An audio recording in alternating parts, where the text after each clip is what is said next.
tá? Dá para ser prevenida? Dá para ser prevenida, né? Mas então, assim, como?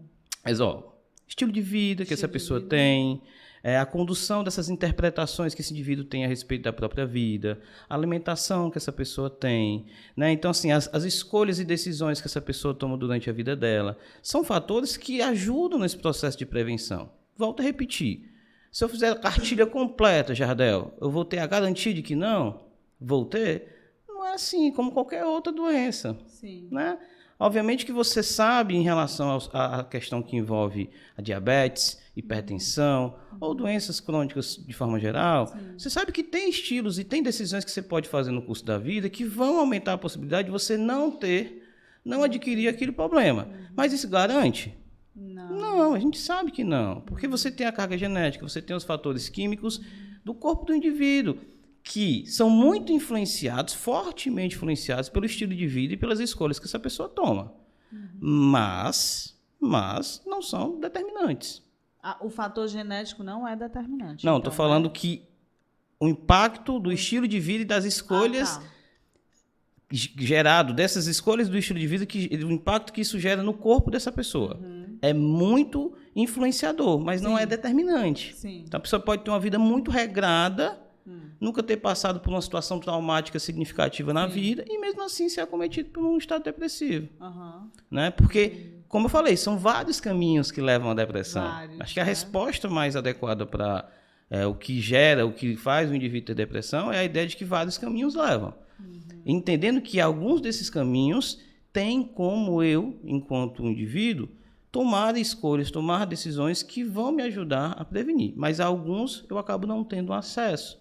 Né, que é o próprio funcionamento ali já natural do meu organismo. Então, se sabe que algumas pessoas acabam tendo uma tendência maior por diversos fatores. Então, assim, a cada ano que se passa, a gente tem uma ampliação, né, dado aos estudos, né, com base em evidência, de como esse processo ocorre.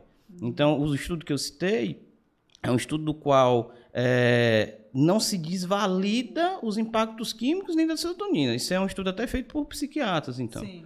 Mas se mostra no estudo o grau de relevância que a questão cognitiva que eu já expliquei tem nesse processo. Tá? Se sabia, mas os estudos cada vez mostram a maior impacto. Dá um exemplo aí, assim, para os leigos, né? Para ficar bem claro, como seria isso? A pessoa tem pensamentos positivos, interessante. Tipo, eu acordar e vai dar tudo vou conseguir, certo. vai dar tudo certo. Isso, chega na parada de ônibus, vai vir vazio. O ônibus vai vir vazio e ele normalmente não vem vazio, mesmo você tendo pensado. Então, assim, é interessante que você está falando que muitas vezes quando a gente fala de a forma como você se vê, a forma como você vê o mundo, parece que, nesse sentido, o que leva à doença é ser negativo e o que faz com que eu evite a doença é ser positivo. Isso. Parece que é simples assim, né? Mas não é. Não é simples assim. Por quê? Obviamente, se a gente pensar num indivíduo que tem uma inclinação muito negativa a respeito dele mesmo, da vida e do mundo, naturalmente... Seria uma pessoa depressiva, né? Não necessariamente. Não necessariamente, tá? Às vezes ela nem tem depressão, mas ela é bem negativa. Isso. Talvez as pessoas que estão nos assistindo, você, deve conhecer alguém que tem esse perfil um pouco mais negativo a respeito de si mesmo e da vida. Sim. E necessariamente aquela pessoa não vai ter depressão por conta disso, tá? É muito comum você perceber em pessoas depressivas esse estado de negatividade. Ou digo mais, né? Pessoas em estado depressivo, numa crise severa, normalmente elas estão nem negativas, não. Elas estão realmente desacreditadas a respeito da vida. Quando ela começa a ficar negativa, normalmente ela já está num estado de melhora. Né? Porque para o indivíduo olhar para uma coisa e pensar negativo sobre aquilo, ele tem pelo menos um gasto de energia sobre aquilo da vida dele. E uma pessoa no estado depressivo severo, ela não tem nem esse gasto de energia. Ela simplesmente é apática à circunstância. Tá? Então, assim... Então, naturalmente, pensar numa pessoa que tem esse ímpeto, essa linha de raciocínio mais negativa sobre a vida e sobre tudo que está nela, inclusive ela mesma, você imagina que o avanço da vida dessa pessoa vai ser muito mais complicado. Porque ela vai se deparar com desafios na vida e a dificuldade, quando chegar, ela possivelmente vai olhar para ela e vai dizer que, olha, isso é a confirmação do que eu imaginei quando eu saí de casa. Eu já imaginei que ia dar errado. Tá vendo? Apareceu um imprevisto, é isso aqui. Então, difícil, ela vai ter dificuldade de romper aquela dificuldade. Sim. Justamente porque ela vai enxergar aquela dificuldade como uma validação do pensamento prévio que ela já teve.